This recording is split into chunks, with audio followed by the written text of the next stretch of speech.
Sala stracolma, tifosi al seguito per applaudire ed incitare, in campo a caccia di consensi per guadagnare lo scranno più alto di Palazzo dei Giganti i 5 candidati a sindaco. Arbitro e organizzatrice della sfida elettorale lei, Floriana Di Pietra Pecoraro, presidente della sezione della Città dei Templi dell'Ande, un'associazione politica ma apartitica. Noi dobbiamo vedere di dare una mano a chi sarà il futuro sindaco perché la città vada avanti, migliori, che dia servizi, che dia qualità della vita migliore. Iniziativa dunque voluta dall'Associazione Donne Elettrici e allora cominciamo dall'unica donna che si gioca la partita, Mariella Lobello, sostenuta da API, FLI, MPA-PD e dalla lista civica Agrigento protagonista, e lei, rispetto proprio al gentil sesso, è pronta ad assumere precisi impegni. Questa città, partendo da una partecipazione attiva delle donne, abbia le donne non solo al governo della città, non solo nella giunta, ma anche in tutti i centri decisionali. Quindi parliamo anche di quelli che normalmente si chiamano sottogoverno.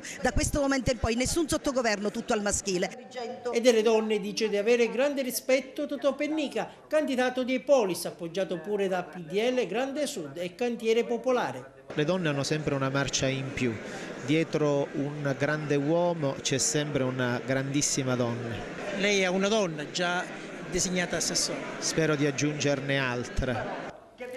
E Giuseppe Arnone di donne è proprio circondato, la sua giunta designata è tinta di rosa, alle sue spalle ha una lista tecnica, cioè virtuale, si chiama lista utile per eleggere il miglior sindaco di Agrigento. Lui non è candidato al Consiglio Comunale, dunque il rischio questa volta sarebbe quello di uscire definitivamente dalla scena istituzionale di Palazzo dei Giganti. Io ho anche utilizzato una metafora, quello del pacchetto di sigarette dove c'è scritto il fumo uccide e la gente continua a fumare.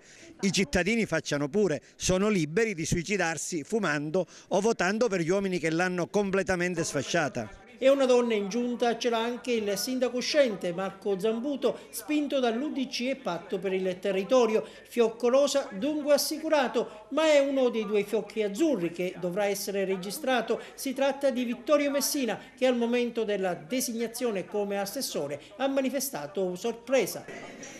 Io ho indicato il presidente Messina volendo dare il riconoscimento a quell'area che è l'area del commercio, delle imprese,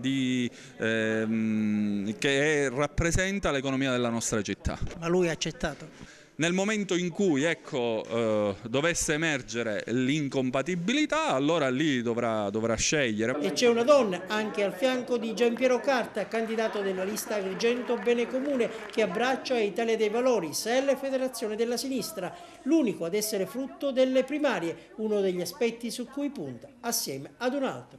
Quello di portare alla città un messaggio di totale rottura con il passato, con le frequentazioni politiche di chi l'ha amministrata, con persone che hanno retto senza amore questa città e sono oggi i leader politici che stanno equamente spalmati in moltissime candidature, quasi tutte quelle dei miei avversari.